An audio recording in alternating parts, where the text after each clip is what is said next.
Another week in IPL 2022 and another cracking game. We're going to be, of course, previewing PBKS versus CSK. Don't go anywhere because we have WV Raman in the house.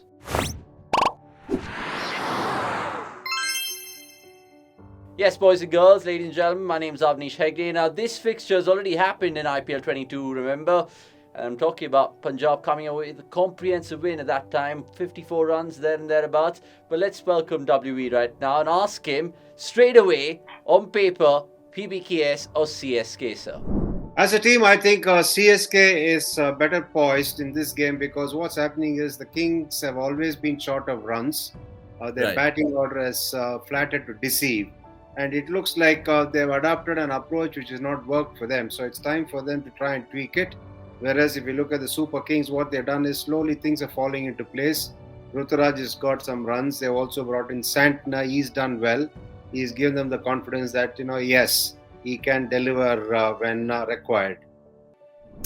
Right, let's of course start with PBKS because they've been almost win-loss, completely inconsistent. What do you put this down to for starters? I think basically they've been short of runs whenever they've had a game or whenever they lost the game. This obviously is something that they have to rectify. If you look at the games they have lost, the opponents have either got it easily or either by way of having a lot of wickets to spare or quite a few overs to spare. So that's an indication that the Punjab Kings have been short of runs. So that means that batting order must try and utilize the 20 overs in a much more efficient fashion and in a much more consistent way. Having said that, WE, do you think Punjab should take a leaf out of the RR manual who've been showing it the aggressive way and actually preserving wickets till the end? Punjab is different from the RR in the sense that, if you have a Joss Butler at the top of the order and in that form, no team will be really worried about their batting at all. But here, if you look at the Kings batting lineup, what is happening is that they've got Livingston, they've got Shah Rukh Khan, who was supposed to be the big bazookas towards the end of the innings. But they cannot be allowed to bat far too early. You have to ensure that they bat just around the 7-8 overs max, or if possible, 4-5 overs together, because that's when they can really express themselves. This has become a cliched phrase. I'll stick to that also because having interacted with all these guys over a period of time. But jokes apart, they also need to identify somebody who needs to be the anchor there in a sort of way. That perhaps could be Shikhar Dhawan. He's not one who would really get bogged down. He can play the role of a catalyst well enough because of his experience and because of him having done that even for Team India in international cricket. So if that is the case, Mayank can go right from the start. He can bat freely because he's a guy who likes to play shots, which will leave Jitesh and Bairstow to play their natural game. And Bairstow again is very experienced. He knows what he needs to do. He knows how to overcome situations. But the crux of the matter is that they need a catalyst. They have to identify somebody. Either it could be Dhawan or it could be Bairstow. But it has to be done very quickly. Yeah, it's flummoxing because even the last time around, they capitulated against the Delhi Capitals. I think they were 3 for 47 in the power play, and then they needed someone to anchor the innings. Now, you mentioned there Shikhar Dhawan or Mayank, but if those two get out early, is it just inevitable, a collapse around the corner? Surely Anil Kumble has to get hold of an anchor in the middle order? Yeah, they need to, but I think it's better off that one of the openers, and I also again repeat that Shikhar Dhawan is better suited because Mayank is somebody who likes to play shots, but if they lose both of them quickly enough, then it has to be Bairstow. What has been happening in the Punjab Kings is that they've gone on one mode, which is playing shots and trying to get runs quickly and play in one mode. It's a case of how you manage your pocket money. If you sort of end up spending, if you're a student in hostel, if you end up spending the entire pocket money in the first week, you're going to struggle the rest of the 3 weeks in the month. So similarly, you can afford to lose 2 wickets in the power play. But if you end up losing 4 wickets, then you're really looking down the barrel. You sort of got rid of whatever chances you have to stay in the game. You have to do things in such a manner that you stay in the game. Yes, the going might be slow, but if you have the wickets or if somebody can play the catalyst role and if they leave just about enough overs for Livingston and Shah Rukh Khan, and if they come off, then you are definitely in with a chance to get a big score. Otherwise, you're really struggling. Okay, let's take a couple more from the Punjab section then. And I want to ask you about Shah Rukh Khan. You mentioned them earlier. How do they get the best out of someone like him? Because before coming into this tournament, he had the reputation in the side Mushtaq Ali, but there is a gulf in class between that competition and the IPL, right? So how can Shah Rukh fix it and fix it now? It's also a case of telling him to pipe down a little bit, because he did get off to a decent start. He got one knock. Then what happens is that then he thinks every time he walks out the bat, he's got to surpass himself. That is a pitfall that youngsters have to avoid. The pressure is also there. He's also aware of the fact he's been bought for a good amount. He also is aware of the expectations that the franchisee has on him. And he's also looking a little bit ahead, being a youngster. This is a very normal thing for any cricketer to do.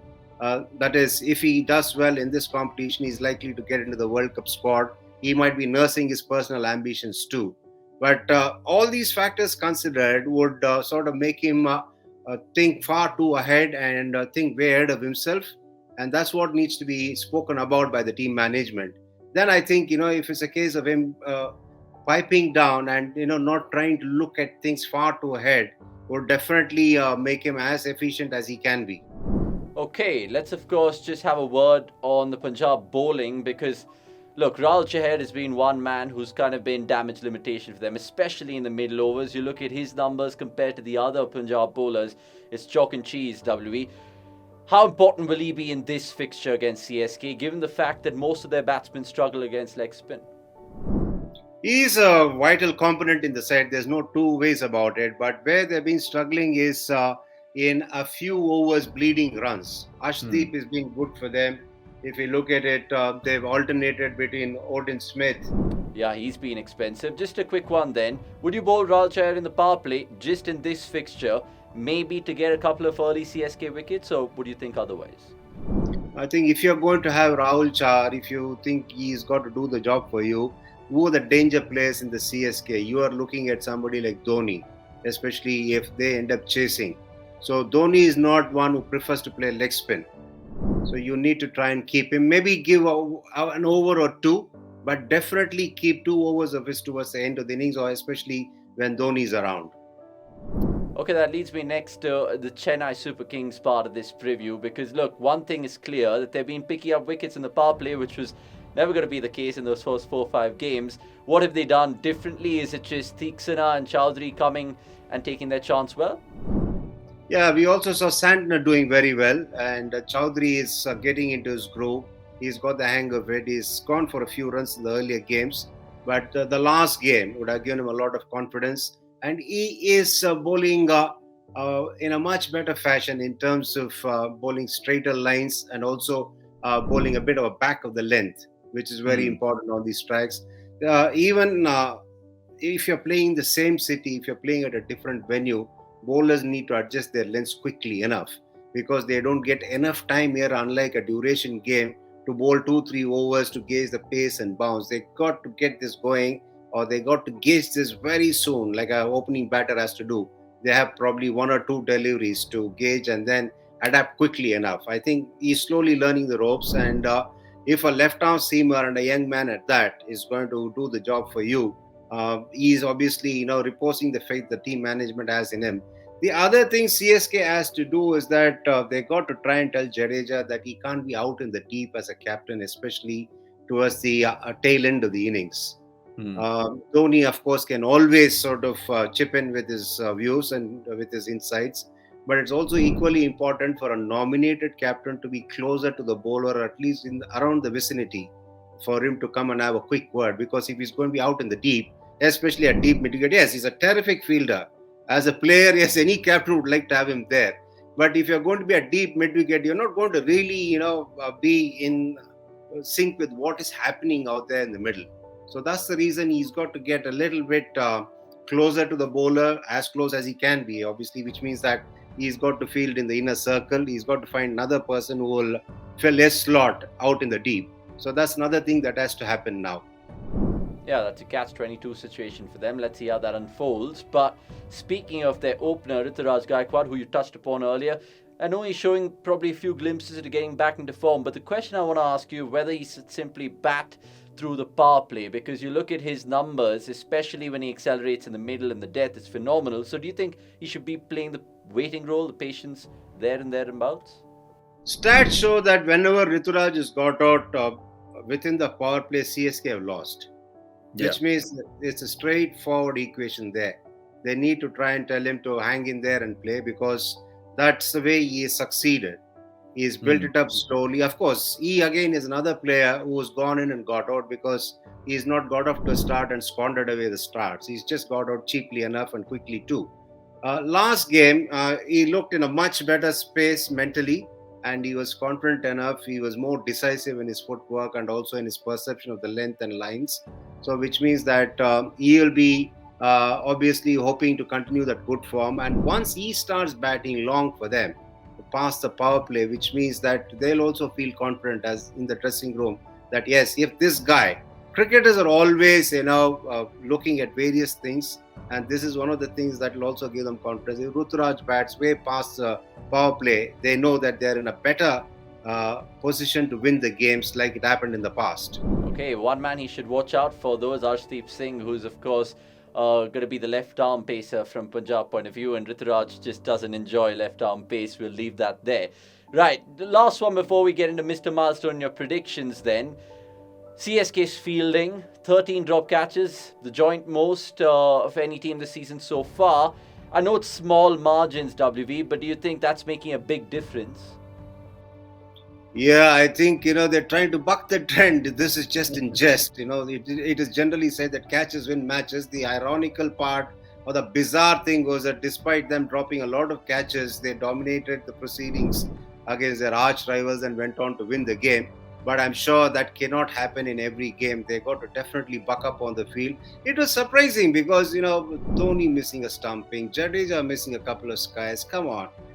Do you really think that's going to happen on a consistent basis? I don't think, because they both are too good to be making mistakes regularly. And CSK as a side is never fielded as badly as they did the other night. So I think it goes to show that, even for the best of sides or best of combos or best of franchises to have an off day in one particular department, this is something, hopefully it's a one-off. And we'll perhaps, see CSK coming out with a lot more purpose onto the field. Okay, WV thinks it's an aberration, and I certainly think so as well. Let's trickle on nicely to the Mr. Milestone segment today. And WV, what's your question for the viewers this time around?